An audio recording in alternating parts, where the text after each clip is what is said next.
Sa isang payak na kubo na yari sa kahoy, nakasabit sa itaas ang isang maringal na kaligrapiyang isinulat sa isang scroll, isang pagbati ng walang hanggang mahabang buhay para sa kanilang guro, handog ng kanyang mga disipulo.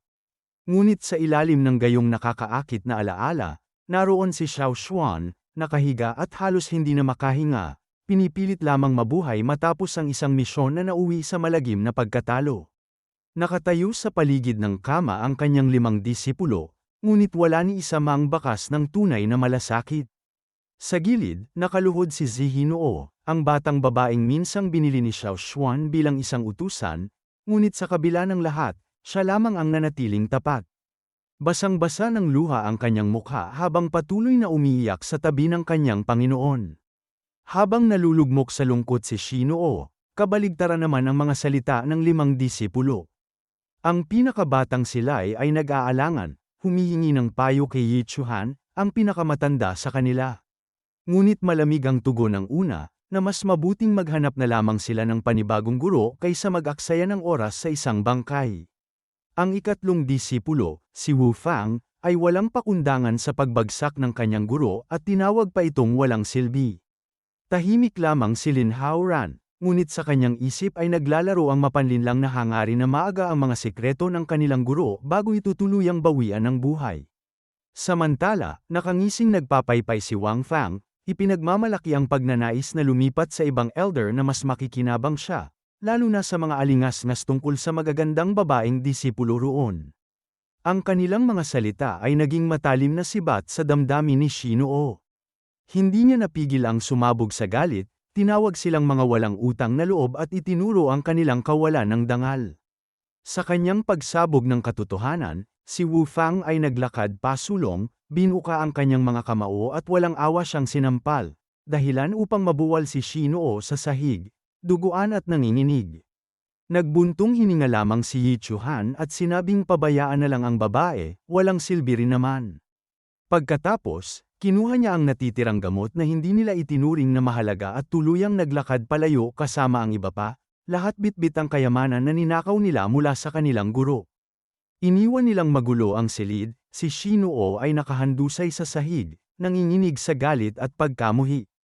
Pilit siyang bumangon, pinahid ang dugo sa kanyang labi, at mahina ngunit mariing bamulong laban sa mga taksil na dating tinuring na pamilya. Sa katahimikan ng kubo, isang paos at mahina, ngunit malinaw na tinig ang lumabas mula sa kama. Tinawag siya ni Xiao Xuan. Agad siyang gumapang palapit, pinipigil ang panghihinayang at hinahaplos ang kanyang guro. Sa kabila ng kapighatian, ngumiti siya ng pilit at nangakong aalagaan ito hanggang sa huli. Ngunit marahang nagsalita ang may sakit, na nagtanong kung siya ba ay may kinikimkim na sama ng loob, sapagkat hindi niya ito tinanggap bilang disipulo. Muling bumaha ang luha sa mga mata ni Shinoo. Buo ang loob niyang nagpahayag na wala siyang anumang hinanakit. Hindi man siya pinagpala ng angkop na ugat sa espiritu para sa landas ng kultibasyon. Lubos na pasasalamat ang tanging laman ng kanyang puso, sapagkat iniligtas siya ng guro mula sa kamay ng mga mangangalakal ng alipin.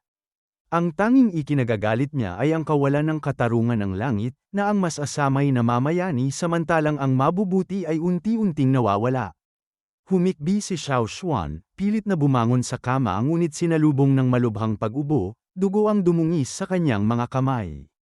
Sa gitna ng kanyang panghihina, napangiti siya ng mapait, alam niyang wala na siyang pag-asa. Ngunit bago pa siya tuluyang lamunin ng dilim, lumuhad si Shinoo sa kanyang harapan at buong puso na nagsumamo. Kung hindi siya itataboy, hiling niyang tanggapin siya bilang disipulo, isang taimtim na panata ng katapatan at pag-ibig na handang ialay ang sarili, kahit sa harap ng kamatayan. Buong puso at luha ang naging panata ni Shinoo na balang araw siya mismo ang papatay sa mga taksil at ipaghihiganti ang kanyang guro. Sa kanyang paninindigan, sinabi niyang hinding-hindi siya tatayo hanggat hindi siya tinatanggap bilang disipulo. Ang tanawing yun bago pumanaw ay nagbigay kay Xiao Xuan ng munting kasiyahan, subalit agad din siyang napailing at napabuntong hininga. Kahit nanghihina, malinaw pa rin ang kanyang isipan at alam niyang ang pagtanggap kay Shinoo bilang disipulo sa ganitong kalagayan ay katumbas ng paghatol sa kanya ng kapahamakan. Hindi alintana ni Shinoo ang mga salita ng pagtanggi. Labis ang kanyang pangungulit, pilit na hinihiling na tanggapin siya. Sa pag-ubo at panghihina ni Xiao Xuan, nanginginig ang kanyang kamay nang ilabas ang isang maliit na sisidlan ng mga gamot, ang huling bote ng Ning Yuandan. Ibinigay niya ito kay Shinoo bilang huling pamana. Ngunit tumanggi ang dalaga at itinabi ang lahat ng iyon. Mas pinili niyang aluin ang kanyang guro at ipilit na magpahinga na lamang ito. Sa kabila ng kanyang pagsisikap, damyugo ang dibdib ni Xiao Xuan at bumuga siya ng malapot na dugo. Nalaglag mula sa kanyang kamay ang sisidlan ng gamot at nabasag sa sahig. Ang mga huling sandali ay unti-unting dumilim sa kanyang paningin. Sa pagitan ng malabong liwanag, malinaw pa rin niyang natatanaw ang luhaang mukha ni Shinoo at naririnig ang kanyang mga iyak na puno ng pagsisisi. Sa kanyang huling hininga, pinanghinayangan niya na hindi niya agad tinanggap si Shinoo bilang disipulo noong una pa lamang. Ngunit sa mismong oras na iyon, biglang nagpakita ang isang kakaibang abiso. Ang sistemang tinaguri ang Ancestral Master System ay nagising, kinilala ang tunay na ugnayan ng guro at disipulo, at isinakatuparan ang opisyal na pagtanggap. Sa isang iglap, napadpad ang kaluluwa ni Xiao Xuan sa kakaibang espasyo ng sistema. Sa harap niya ay lumitaw ang isang gintong medicinal na pailala na nagliliwanag ng matinding espiritual na enerhiya, isang boundless golden core. Isang bagay na katumbas ng 10,000 Ning Yuandan, may kakayahang magpagaling at magpataas ng kultibasyon sa napakalaking antas. Sa sobrang tuwa, niyakap ni Xiao Xuan ang pailala na parabang kayamanang walang kapantay. Muling binalika ng kanyang isip ang nakaraan. 20 taon na ang lumipas mula nang madala siya sa mundong ito matapos ang isang aksidenteng pagsabog. Dati inakala niyang hawak niya ang isang sadyang dakilang kapalaran, may mabuting pinagmulan at pambihirang talino. Subalit matapos ang 15 taon sa loob ng Hongmang sect, hindi lamang nanatili ang kanyang kultibasyon, lalo pa itong hamina, dahilan upang siya'y maging tampulan ng tukso at kahihiyan. Sa wakas, bumukas ang pinto ng pagkakataon. Ipinaliwanag ng sistema ang kanyang kakayahan, anumang ibigay ng guro sa kanyang disipulo, sa anyo ng pagtuturo o kaalaman, ay magbabalik sa kanya ng maraming ulit. Kung gagabay siya ng isang disiplong nagpakadalubhasa ng 200 araw sa kultibasyon, gayon din ang matatanggap niyang gantimpala. Kung ang disipulo'y makaunawa ng isang antas ng kasanayan, kalahati nito ay direkta ring mapupunta sa kanya. Lubos na naunawaan ni Xiao Xuan ang mekanismo ng sistema. Hindi ito walang hangganang kayamanan, ngunit sapat upang magbukas ng walang kapantay na daan patungo sa kapangyarihan. Nang may subaw niya ang boundless golden core at naipasok sa kanyang katawan ang matinding espiritual na lakas, agad niyang naabot ang core formation realm. Samantala, sa labas ng kanyang katawan, si Shinoo ay patuloy na umiiyak, nanginginig at namamanhik na huwag na lamang siyang tanggapin bilang disipulo, huwag maghayganti, at huwag nang alalahanin ang mga gamot, basta magising lamang muli ang kanyang guro. Ngunit biglang dumampi sa kanyang ulo ang isang mainit na kamay na puno ng espiritual na kapangyarihan. Sa kabila ng lahat, naroon ang guro, muling nagising at nakangiti, ibinabalik ang unang aral ng isang tunay na disipulo, anumang pighati ay dapat gantihan ng lampas pa sa ipinataw. Kasabay nito, nagbago ang tanawin patungo sa ika-6 na tuktok ng Hongmang sect. Ang ikatlong disipulo, si Wu Fang, ay kasalukuyang nakaluhod sa harap ng isa pang nakatatandang elder, buong pagpapakumbabang humihiling na tanggapin siya bilang bagong disipulo, isang simula ng panibagong yugto ng pagkakanulo at pagbabalik ng hustisya. Mataas na itinaas ni Wu Fang ang isang lumang scroll at buong yabang na inilahad ito. Sinasabing ang nakasulat dito ay ang kumpletong sekreto ng 7 tuktok na sinadya niyang kunin bilang alay ng katapatan. Pinakawalan ni Elder Wang ang kanyang espiritual na kapangyarihan upang agawin ang scroll mula sa kamay ni Wu Fang, at mabilis itong napunta sa kanya. Siya ang pinuno ng ika-6 na tuktok at tagapamahala rin ng bulwagan ng pagpapatupad ng batas. Habang hinihimas ang kanyang balbas, mapagmataas siyang ngumiti. Pinupuri si Wu Fang sa kanyang dalang alay.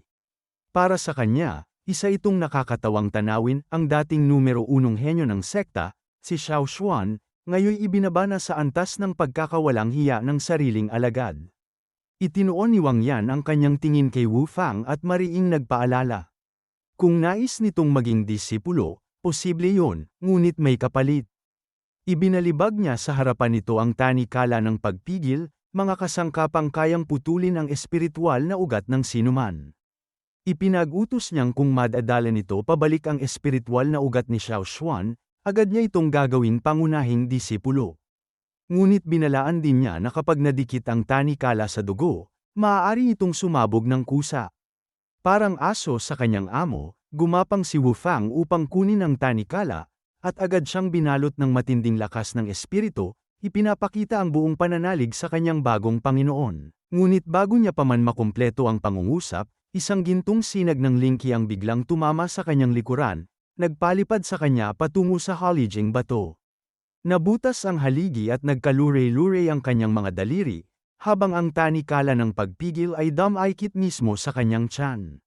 Sa matinding sakit, siya'y nagpagulong-gulong sa sahig, umiiyak na parang aso at umaasang maawa ang kanyang bagong piniling guro. Walang pakialam si Wang Yan at itinaas lamang ang kanyang ulo, nagtatanong kung sino ang may kagagawan. Sa itaas, lumitaw si Xiao Xuan, nakasakay sa kanyang espada. Dalawa niyang daliri ay nagliliwanag pa ng Linky mula sa huling atake. Malamig ang kanyang tinig habang inihahayag na kung nais ni Wang Yan kunin ang kanyang espiritual na ugat, mas mabuting subukan itong gawin ng harapan. Nabigla si Wang Yan sa nakitang lakas. Ang taong itinuring na halos patay na, ngayon nagtataglay ng kapangyarihang katumbas ng core formation. Pilit niyang itinago ang kaba sa likod ng mapait na ngiti. Ipinapaliwanag na lahat ng nangyari ay isang biro lamang. Ngunit hindi siya pinatawad ni Xiao Xuan. Sa kislap ng mga espada, lumitaw ang walang bilang na matatalim na sandata mula sa kalangitan, ang makapangyarihang Asher Wave Sword Art na siya mismo ang lumikha. Nanlaki ang mga mata ni Wang Yan, at sa kanyang isip ay bumalik ang alaala ng panahong magkasabay silang sumapi sa Hongmang Sect. Noon, si Xiao Xuan ay kinilalang henyo, paborito ng sekta at pinagkalooban ng lahat ng yaman para sa kultibasyon. Samantalang siya, kahit nakalampas muna sa core formation, ay naiwan lamang sa anino nito. Ngayoy bumangon muli ang dating hinagpis at inggit. Mabilis niyang inilabas mula sa kanyang singsing ang isang Dharma artifact at bumuo ng harang. Sa gitna ng kanyang pagmamalaki, ipinahayag niyang wala ng laban si Xiao Xuan laban sa kanya. Ngunit ilang saglit pa lamang, gumuho na ang kanyang harang sa bugso ng libu-libong espada. Nabigla siya, nabiyak ang kanyang palad nang tamaan ng isa sa mga espada. At napasigaw sa matinding sakit. Nagpumilit siyang umatras ng maraming metro, tinig na puno ng galit ang umalingaw-ngaw. Subalit malamig lamang ang tinig ni Xiao Xuan na nagsabing handa siyang patayin ang kanyang kapwa elder kahit patutulan ng buong sekta. Muling kumidlat ang kanyang mga daliri at sumugod ang isa pang bugso ng espada, mas mabangis kaysa dati. Dahil sa matinding takot, inilabas ni Wang Yan ang kanyang huling sandata, isang matibay na balat ng pagong na kayang bumuo ng kalasag. Pinakawalan niya ito at nakaligtas sa agarang pagdurog ng mga espada. Ngunit sa kanyang loob, nagngit-ngit siya. Ang artifact na yun ay may 3 gamit lamang at ngayoy ubos na. Balak pa sana niyang gamitin ito laban sa susunod na tribulation ng kaluluwa, ngunit napilitan siyang ilabas laban kay Xiao Xuan, ang tinawag nilang basurang dati na karate at naghihingalo. Si Xiao Xuan ay nakangising bumaba mula sa alapaap, buo ang kumpiyansa habang pinagmamasdan si Elder Wang.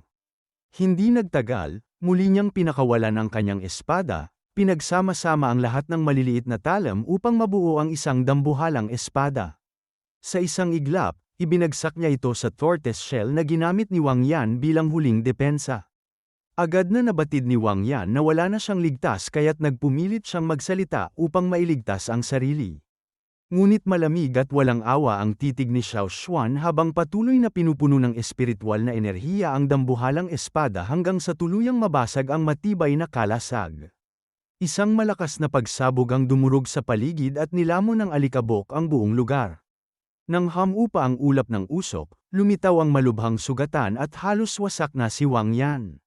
Gutay-gutay ang kasuutan, duguan at humahabol ng hininga habang pinagmamasdan si Xiao Xuan na dahan-daang bumababa sakay ng kanyang lumilipad na espada. Nang inig si Wang Yan sa matinding takot. Batid ni Xiao Xuan ang halaga ng ginamit na kalasag, isang itaas na uri ng Xuan Dharma artifact na maaaring maging yaman ng isang buong sekta. Subalit sa harap ng kanyang malamig na titig, wala na itong halaga. Muling nabuo sa kanyang kamay ang isa pang espada at sa bawat kislap ng talam ay mas lumalalim ang kanyang pagnanais na tapusin ang laban. Ngunit bago pa man tumama ang kanyang matinding pag-atake, isang malakas na tinig ang umalingaw-ngaw. Isang makapangyarihang hadlang ang bumalot at pumihil sa kanyang espada. Sa pagtingala ni Xiao Xuan, natagpuan niya ang dumating na pinuno ng Hongmang sect, si Sect Master Zhang Hai. Nakasakay sa isang puting tagak. Mula sa kanyang palad ay kumikislap ang kapangyarihan ng Lingqi na siyang pumihil sa atake. Sa mapayapang tinig, pinaalala niya kay Xiao Xuan ang patakaran ng sekta laban sa pagkakapatayan ng mga kasapi. Pinili ni Xiao Xuan na ishith ang kanyang espada at hinayaan ang paglipol ng hadlang. Samantala, halos lumukso sa tuwa si Wang Yan sa pagdating ng kanilang pinuno at agad na nagreklamo laban kay Xiao Xuan. Subalit bago pa niya matapos ang kanyang pag-angal, isang malakas na sampal mula sa espiritual na palad ng Sect Master ang tumama sa kanya. Siya'y tinawag na Mangmang at inatas ang sumama sa kanya patungo sa lawa ng Law Enforcement Hall upang pagbayaran ang kanyang mga kasalanan. Nanginginig at luhaan, wala nang nagawa si Wang Yan kundi ang yumuko sa takot. Lubos namang nagbago ang anyo ng Sect Master nang lumapit siya kay Xiao Xuan. Sa ngiti at pagbati, kinilala niya ang bagong pag-usbong ng kapangyarihan ng nakababatang kapatid na nakarating na sa yugto ng core formation. Malugod naman itong tinanggap ni Xiao Xuan, bagamat may pait na inamin na kung hindi niya itinago ang kanyang lakas, marahil ay may nagtangkang agawin ang kanyang espiritual na ugat. Sa pagkakarinig nito, lalong nanlamig ang pakiramdam ni Wang Yan at nagtangkang magpaliwanag. Ngunit hindi na siya pinakinggan ni Xiao Xuan na mariing naghayag ng parusa para kay Wu Fang, ang taksil na pumatay sa sariling guro at tumalikod sa pinagmulan. Ipinasya niyang tanggalin ang kakayahan nitong mag-cultivate, palayasin sa sekta, at ipagbawal na muling makatapak sa Hongmang. Sa gitna ng kanyang pagmamakaawa, biglang bumaba si Shinoo, sakay ng hangin, at nagpahayag na siya na ang tatapos sa usapin upang hindi na madumihan pa ang kamay ng kanyang guro. Nagulat si Wu Fang at agad na sumalakay ng espiritual na enerhiya habang nilalay ang dating tinuturing niyang walang silbi. Ngunit sa harap ng malamig na titig ni Shinoo, ang kanyang atake ay madaling winasak ng isang espada na kumikislap sa lila at kasabay nito ang pagpapakawala ng makapangyarihang Surging Wave Sword Art. Sa isang iglap, nabura ang pag-atake ni Wu Fang at natagpuan niya ang sarili sa harap ng matalim na espada ni Shinoo. Nabigla siya at hindi makapaniwala na ang itinuring niyang basura ay nakapagsanay ng kaparehong sining na hindi man lang niya lubos na naunawaan. Samantala, tahimik na nakatingin si Xiao Xuan, hindi may tatago ang kaunting ngiti, habang naaalala ang 3 araw na nakalipas ng buong paggalang na lumuhad si Shinoo upang humingi ng paggabay. Doon ay lumitaw ang sistema at ipinakita ang likas na kakayahan ni Shinoo. Isang inborn sword physic na naghihintay lamang ng paggising at pagkilala ng sinaunang espada ng pamilya Lin. Ang araw na iyon ang naging simula ng kanyang pagbabago, patunay na ang itinuring na walang silbi ay maaari ring maging tunay na sandata ng kapalaran. Nang matuklasan ni Xiao Xuan ang natatanging kakayahan ni Shinoo, agad niyang itinago ang tunay na kahulugan ng tinatawag na innate sword physic. Bagamat batid niyang isang pambihirang biyaya ito, pinili niyang gawing payak ang paliwanag at sinabing may likas na galing lamang sa espada ang kanyang alagad. Sa kabila ng pagtatakip, hindi may tatago ang paghanga ni Xiao Xuan sa mabilis na pagsipsip ng kaalaman ng kanyang disipulo. Ilang araw bago ang labanan, ipinakita niya kay Shinoo ang kanyang sariling nilikhang Surging Wave Sword Art. Pinakita niya ang mga galaw sa pamamagitan ng pagpapakawala ng talam mula sa kanyang espada. Nakamasid ng buong konsentrasyon si Shinoo, pinipilit isa-isip ang bawat pagkilos. Pagkatapos ng maikling pagpapakita, agad namang ginaya ng disipulo ang galaw at sa isang subok pa lamang ay nakabuo na siya ng sariling pag-atake. Lubhang nagulat si Xiao Xuan sa bilis ng pagkaka-understand nito, ngunit pinanatili niyang kalmado ang anyo, pinuri ang kanyang disipulo at ikinubli ang pagkagimbal. Sa parehong oras, nagbigay ng gantimpala ang sistema, nakamit ni Shinoo ang unang antas ng Surging Wave Sword Art at nakapagsanay ng higit pa sa inaasahan. Sa kasalukuyan, nagpatuloy ang pagsubok kay Wu Fang. Sa malamig na titig ni Shinoo, winasak niya ang tanikala ng ugat espiritu nito.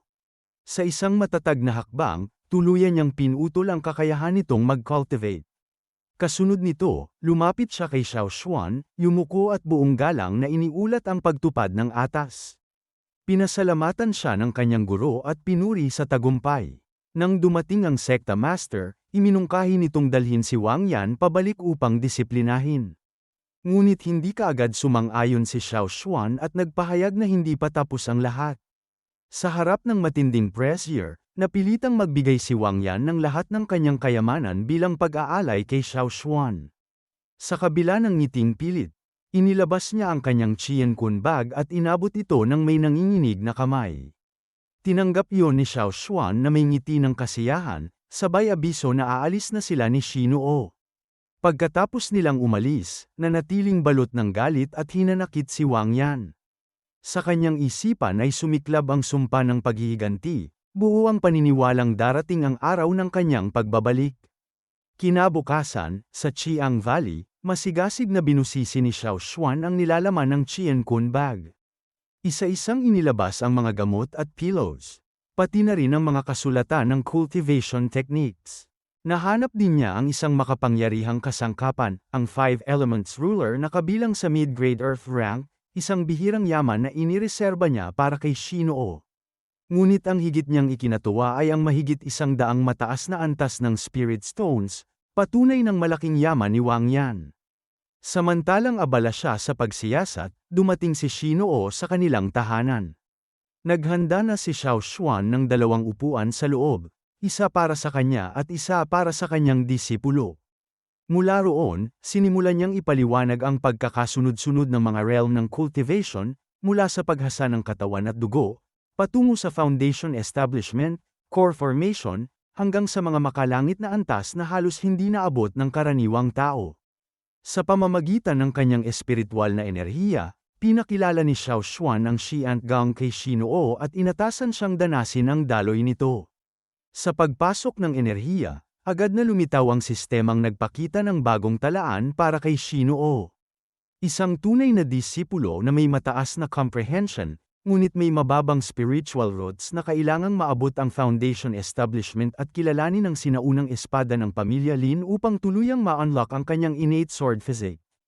Tahimik na pinagmasdan nito ni Xiao Xuan habang hinahaplos ang kanyang baba, batid na sa kabila ng kahinaan ng spiritual roots ni Shinoo. Nasa kanya ang binhi ng pambihirang kapalaran. Naroon si Xiao Xuan na muling nakipag-usap sa kanyang sistema upang alamin ang karaniwang landas ng espiritual na pagkakaunawa ng mga karaniwang tao. Ipinakita ng sistema na ang normal na antas ay nasa pagitan lamang ng 50 hanggang 60, dahilan kung bakit mabagal si Xinyua sa pagsasanay. Gayunman, alam ni Xiao Xuan na mahirap ang landas ng kultibasyon at kinakailangan niyang gumamit ng kakaibang paraan upang mapabilis ito. Tumayo siya, ibinuhos ang kanyang espiritual na enerhiya at maingat na ipinasok sa katawan ng dalaga. Maya-maya ay nagising si Shinoo, agad niyang sinimulan ang paraan ng kultibasyon at sumipsip ng espiritual na lakas mula sa paligid. Sa isang iglap, lumampas siya hanggang sa ika-10 yugto ng Hoshin. Pagkatapos ng kanilang pagsasanay, naging malambot ang kanyang mga mata at nag-alala siya sa kapakanan ng kanyang guro. Alam niyang napakalaki ng kapalit sa ganitong uri ng pagtulong, maaaring masira ang ugat ng espiritu o bumagsak ang antas ng kultibasyon. Ngunit pinuwi ni Xiao Xuan ang kanyang pangamba at tiniyak na ligtas siya. Muling nagbigay ng gantimpala ang sistema, 100 araw ng kultibasyon na pinarami pa ng 5 ulit, katumbas ng 500 araw. Matapos noon, inilabas ni Xiao Xuan ng isang Qianon bag at iniabot kay Shinoo bilang kapalit ng hindi niya naibigay noong unang pagsasanay bilang disipulo. Namangha ang dalaga, worry kumikislap ang kanyang mga mata sa saya. Muling tumunog ang sistema at nagkaloob ng mga gantimpala, 3 uri ng reversion pill, kabilang na ang 4th realm grade reversion pill. Nagbigay pa ito ng 17 pamamaraan ng kultibasyon at isang pambihirang kasanayan sa antas ng langit, ang Unrestrained Myriad Mile Sword Kinesis Art. Bamantong hininga si Xiao Xuan, natuwa sa mga gantimpala, at hinikayat ang alaga na magpatuloy sa paghasa ng pagkaunawa, lalo na sa apoy. Sa oras na makabisado ito, muli siyang palalakasan ng guro. Nagbigay pa ang sistema ng karagdagang kayamanan, isang mid-grade Earth rank na 5 Elements ruler at isang Supreme Earth rank Untangling Silk Soft Sword.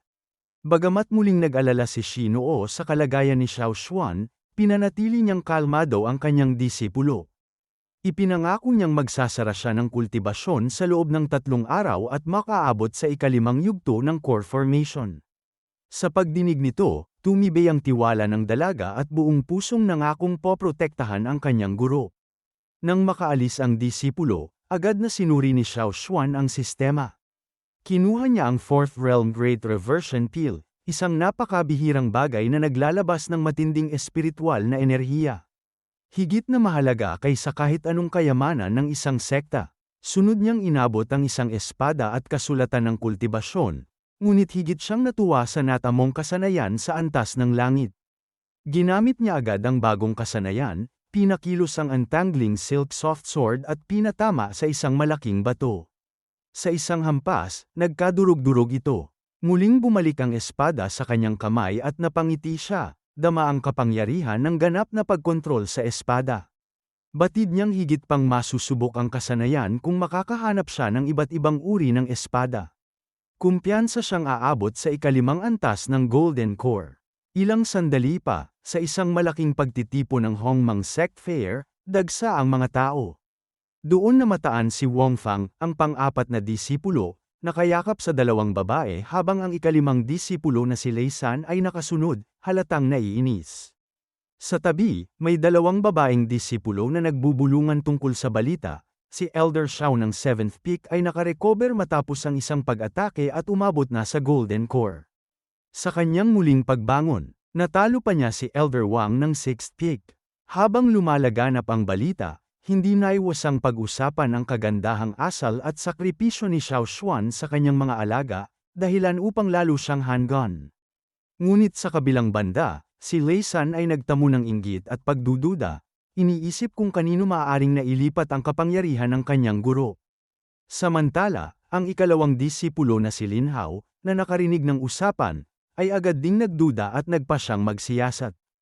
Tumakas siya sakay ng kanyang espada at nagtungo patungo sa tarangkahan ng 7th Peak.